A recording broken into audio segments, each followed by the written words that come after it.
Hello friends. इस video में हम मध्य प्रदेश में होने वाले एग्ज़ाम जैसे एमपीएसआई, पटवारी, जेल बहरी, कांस्टेबल और अन्य एग्ज़ाम जिनमें हिंदी पूछी जाती है, उन एग्ज़ामों में आए जो हिंदी के पुराने प्रश्न पत्रों के सवाल हैं, हम उसमें इस वीडियो में उनको कवर करेंगे और इनमें देखेंगे कि कैसे कैसे क्वेश्चन इसमें आते हैं। तो चलिए स्टार्ट करते हैं। यदि ये वीडियो आपको पसंद आए तो इसे लाइक और हमारे चैनल को सब्सक्राइब ज़रूर करें और कमेंट करके बताएं कि ये वीडियो आपको कैसा लगा। तो चलिए स्टार्ट करते हैं। इसमें हमारा पहला क्वेश्चन है, सबसे अलग रहना इस अर्थ के आधार पर सटीक मुहावरे का प्रयोग करें। इसमें पहला ऑप्शन है अक्ल पर पत्थर पड़ना, दूसरा है उंगली पर नचाना, तीसरा है आग बबूला होना और चौथा है अपनी खिचड़ी अलग पकाना। तो इसका सही अर्थ होगा सबसे अलग रहने का सब अलग होगा, मतलब होगा अपनी खिचड़ी अलग पकाना। इसका सही अर्थ होगा अपनी खिचड़ी अलग पकाना। दूसरा क्वेश्चन देखते हैं, अपना काम तो निकाल लिया पर जब मुझे ज़रूरत पड़ी तो। इस वाक्य को पूरा करने के लिए हमें कौन से सटीक मुहावरे का प्रयोग करना पड़ेगा। इसमें पहला ऑप्शन है अंगारे बना दिया, दूसरा है अंधेर नगरी पहुंचा दिया, तीसरा है अंगूठा दिखा दिया, चौथा है पिटाई लगा दी। तो इसका सही आंसर होगा अंगूठा दिखा दिया, जो कि तीसरे नंबर पर है। तीसरा क्वेश्चन देख लेते हैं, शीस पर गंगा हंसे, भुजनी भुजंगा हंसे, हास ही को दंगा, भयो नंगा के विवाह में। इस वाक्य में कौन सा रस है। पहला ऑप्शन है रौद्र रस, दूसरा है करुण रस, तीसरा है शांत रस और चौथा है हास्य रस। तो जैसा कि इस वाक्य को पढ़ते हुए हमें दिखाई दे रहा है कि इसमें हास्य रस का प्रभाव ज़्यादा दिखाई दे रहा है, तो इसका सही आंसर होगा हास्य रस, जिसका स्थायी भाव होता है हास। चौथा क्वेश्चन देख लेते हैं, श्रृंगार रस के स्थायी भाव का नाम बताइए। तो पहला ऑप्शन है हास, दूसरा है भय, तीसरा है रति और चौथा है उत्साह। तो श्रृंगार रस का जो स्थायी भाव है वो है रति, और या तो इसे प्रेम भी कहते हैं, प्रेम या रति श्रृंगार रस का स्थायी भाव है। इसमें जो पहला ऑप्शन है हास, ये हास्य रस का स्थायी भाव है, दूसरा है भय, ये भयानक रस का स्थायी भाव है, और तीसरा रति जो कि मैंने आपको बताया कि श्रृंगार रस का स्थायी भाव है, और उत्साह, उत्साह वीर रस का स्थायी भाव है उत्साह। अगला क्वेश्चन देखते हैं, इति और इति का अर्थ क्या होगा। पहला ऑप्शन है समाप्ति और आपदा, दूसरा क्वेश्चन है सिद्ध और सार्थक, तीसरा है पूर्ण और खुशहाली, चौथा है आशा और निराशा। तो इसका सही आंसर होगा समाप्ति और आपदा, समाप्ति और आपदा। इति और इति के जो अर्थ होते हैं, इति का अर्थ होता है समाप्ति और इति का अर्थ होता है आपदा। नेक्स्ट क्वेश्चन है, जब घोड़े ने चारा खाया तब चला गया। इस मिश्र वाक्य को सरल वाक्य में बदलिए।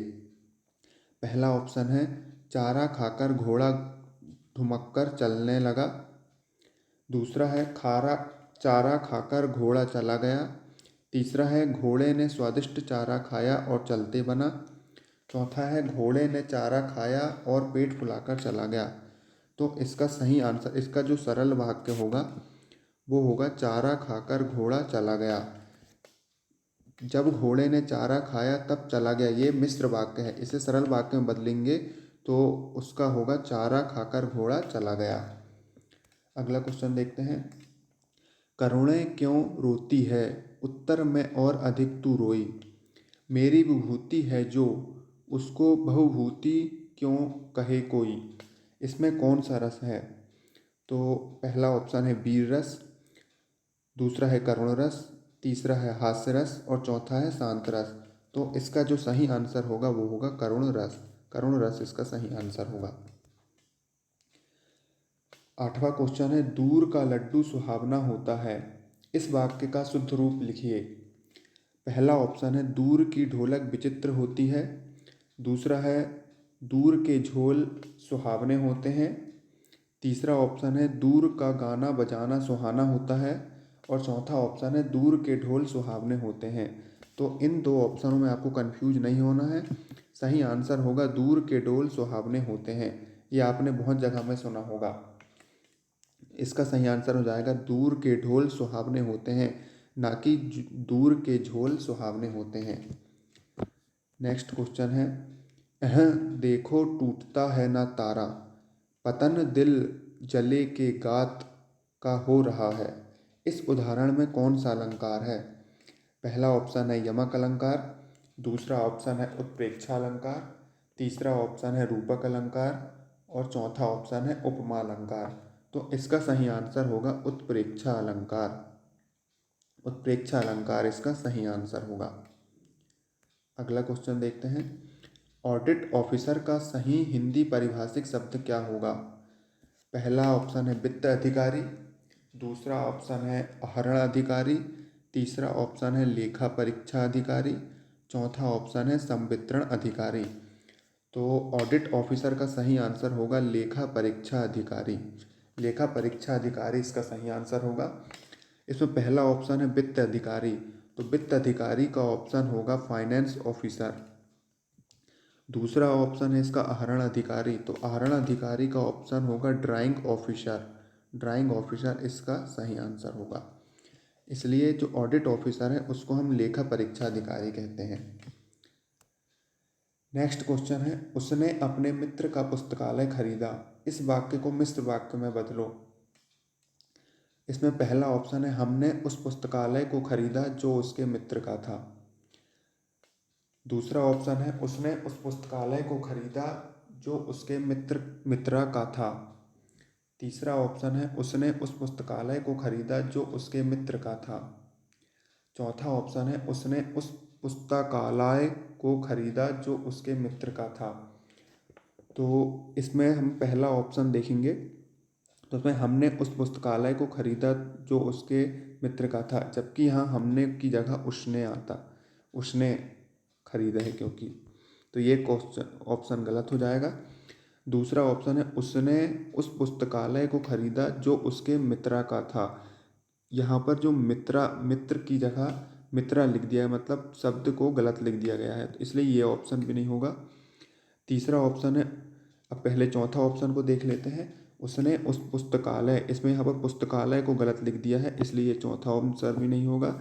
इसका आंसर होगा सी, मतलब तीसरा, उसने उस पुस्तकालय को खरीदा जो उसके मित्र का था। ये उसका मिश्र वाक्य हो जाएगा। अगला क्वेश्चन देख लेते हैं, विशेषण और विशेष्य के योग से कौन सा समास बनता है? पहला ऑप्शन है द्वंद्व समास, दूसरा ऑप्शन है कर्मधारय समास, तीसरा ऑप्शन है तत्पुरुष समास और चौथा ऑप्शन है द्विगु समास। तो इसका सही आंसर होगा कर्मधारय समास। कर्मधारय समास वो समास होता है जो विशेषण और विशेष दोनों के मिलने से बनता है। जैसे कि द्वंद्व समास, द्वंद्व समास में देखें तो इसमें दोनों पद प्रधान होते हैं, पहला पद भी प्रधान, पहला पद भी प्रधान होता है और दूसरा पद भी प्रधान होता है। तत्पुरुष समास की बात करें तो इसमें जो बाद वाला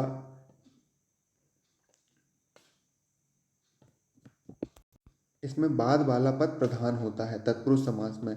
और द्विगु समास में जिसमें कि संख्यात्मक विशेषण होता है, जैसे कि जिस 1 2 3 4 संख्यात्मक विशेषण होता है उसमें द्विगु समास होता है। उसी प्रकार जो अव्ययी भाव समास होता है उसमें पहला पद प्रधान होता है पहला पद प्रधान होता है। अगला क्वेश्चन है, नील गाय में कौन सा समास है? पहला ऑप्शन है द्वंद्व समास, कर्मधारय समास, द्विगु समास या फिर तत्पुरुष समास। तो इसका सही आंसर हो जाएगा कर्मधारय समास। नील गाय का जो समास का जो विच्छेद होगा, नीली है जो गाय, वो हो जाएगी नील गाय। तो इसलिए इसका सही आंसर हो जाएगा, इसमें विशेषण और विशेष्य दोनों बताए जा रहे हैं, इसलिए इसका सही आंसर हो जाएगा कर्मधारय समास। अगला क्वेश्चन है, नित्य का विलोम शब्द है अनित्य, प्रतिदिन, अनित्या या अनित्य। तो अधिकांश जो शब्द हैं उनके पहले आ लगाने से वो विलोम शब्द बन जाते हैं। इस प्रकार नित्य के पहले आ लगाने से अनित्य हो जाएगा और इसका विलोम शब्द बन जाएगा अनित्य। अगला है रस के कितने भेद हैं। तो पहला ऑप्शन है 8, 7, 10 या फिर 9। तो इसका सही आंसर होगा 9। रस के जो प्रकार हैं वो 9 हैं। देख लेते हैं इसमें। पहला रस है श्रृंगार रस, जिसका स्थायी भाव होता है रति, रति या फिर प्रेम होता है। दूसरा है हास्य रस, जिसका स्थायी भाव होता है हास। तीसरा होता है करुण रस, जिसका स्थायी भाव होता है शोक। चौथा होता है रौद्र रस, जिसका स्थायी भाव होता है क्रोध। पांचवा है वीर रस, जिसका स्थायी भाव है उत्साह। छठवा है भयानक रस, जिसका स्थायी भाव होता है भय। अगला है बीभत्स रस, जिसका स्थायी भाव होता है जुगुप्सा। अगला है अद्भुत रस, जिसका स्थायी भाव होता है विस्मय। अगला है शांत रस, शांत रस का स्थायी भाव होता है निर्वेद, निर्वेद। इस प्रकार आपको सभी रस के प्रकार याद रखना है और इसके स्थायी भाव रखना है याद, क्योंकि ये किसी न किसी एग्जाम में कहीं ना कहीं किसी भी तरीके से पूछ सकते हैं। नेक्स्ट क्वेश्चन है रस के कितने अंग हैं। 5, 9, 4 या फिर 3। इसका सही आंसर है 4, क्योंकि 9 तो इसके प्रकार हैं। मैंने अभी आपको बताया 9 इसके प्रकार हैं, 4 इसके अंग होते हैं। कौन कौन से अंग होते हैं, रस के कितने अंग होते हैं। तो इसका सही आंसर होगा 4। 4 कौन कौन से, स्थायी भाव, विभाव, अनुभव और एक संचारी भाव। संचारी भाव को व्याभिचारी भाव भी कहते हैं। इस प्रकार रस के 4 अंग होते हैं।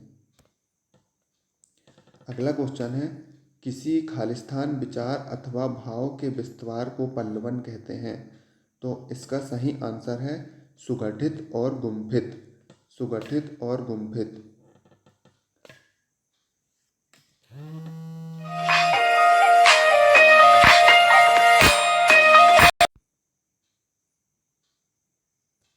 नेक्स्ट क्वेश्चन है पर्यावरण डाइजेस्ट कहाँ से प्रकाशित होती है।